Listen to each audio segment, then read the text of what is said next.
Holy crap. I feel a little nervous that I'll go ahead and get into it.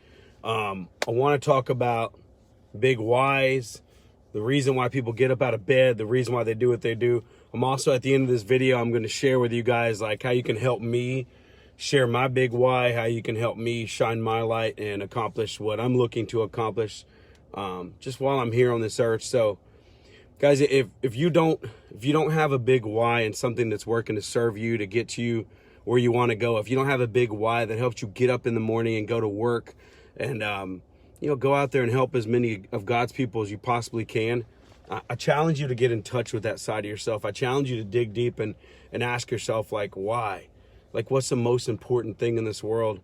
And I'm typically going to tell you, if it has to do with money and cars and houses and all those things, then you need to dig deeper. It's usually attached to human beings. It's attached to a feeling. It's attached to, just something so much bigger than all that. And I'm going to be vulnerable for a minute. Like I said, at the end of this video, you can help me and I can help you. And I'll drop that at the end. Being vulnerable to me and letting people know about my big why. And most people don't know because growing up and all these different things, I really didn't share it. It wasn't something you really gave to people. But I have a mom that passed away a while back. She was my everything. She raised me since about the age of 1. And remember this name. Her name is Patricia Canty. She was a redheaded Irish woman. She was absolutely amazing. And my brothers, if you ever talk to them, they'll tell you I was probably a big crybaby and a mama's boy, and I probably got away with a lot of crap because she was always watching after me. But she did, in fact, she combed my hair and helped me comb my hair till I was in about 8th grade. If that tells you how much of a mama's boy I am. So fast forward, I'm in high school. She gets cancer, and my brothers are off in college, and it's me and my mom. My dad, he had his own demons, and he was struggling with things, and he was in and out and whatever. And, I'll never forget the day she came home and we sat down and she just said, I love you. And there's a good chance that I'm going to be leaving soon. And then she said, but I'll see you graduate. And I'll never forget the day. It was September 29th. It's my senior year. I'm 17 years old. And I came home and I'd found her. She had passed. That was it. I wanted her to come back so bad, and I knew she wasn't.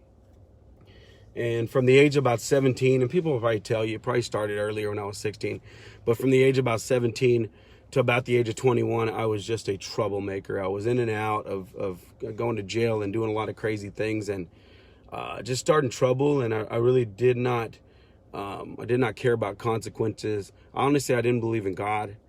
And then I met my wife, and I tell people this, and I mean it. My wife saved my life. If she wouldn't have been the person she is and introduced to me in my life when she was, I don't think things would have happened the way they did. But she introduced me to God, and one day she brings me to church, and the pastor speaks to me, and I start realizing, like, man, I've been looking at this whole thing the wrong way.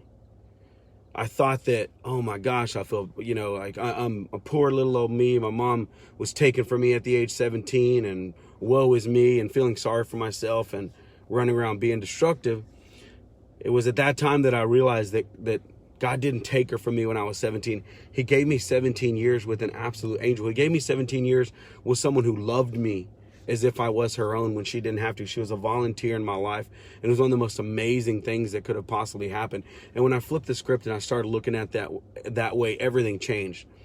Now, mind you, I had to start changing everything else in my life at this point too, because I wasn't really doing the best things in the world.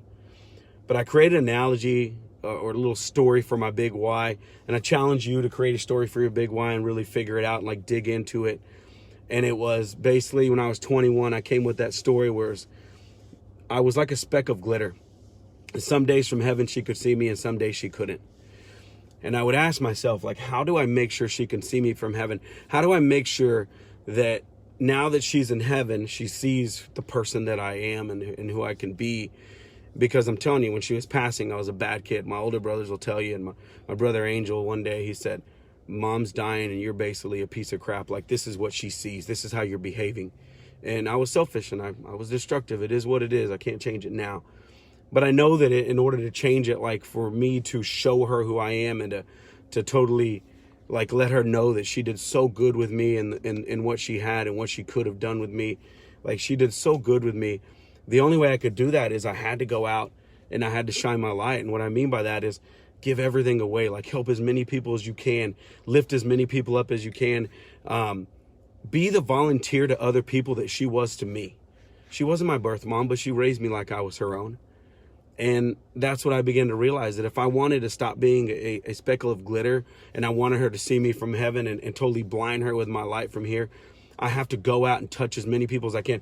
I have to go out and lift up and coach, train, motivate. I don't care, anything I can do to lift as many people up as I possibly can.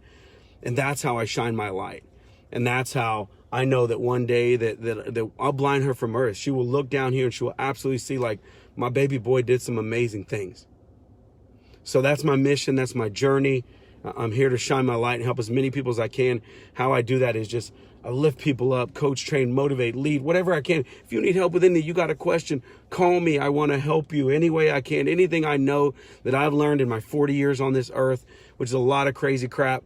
Anything I know, anything I can do, however I can benefit you, I'm going to challenge you to reach out to me and ask me. However I can help you, I want to do it. And I'm going to ask you to do something too. I'm going to ask you to get connected with your big why and find out like all the things that you need to know about yourself in order for you to go out and live your best life, for you to go out and impact God's people and do the best you can on this earth while you're here.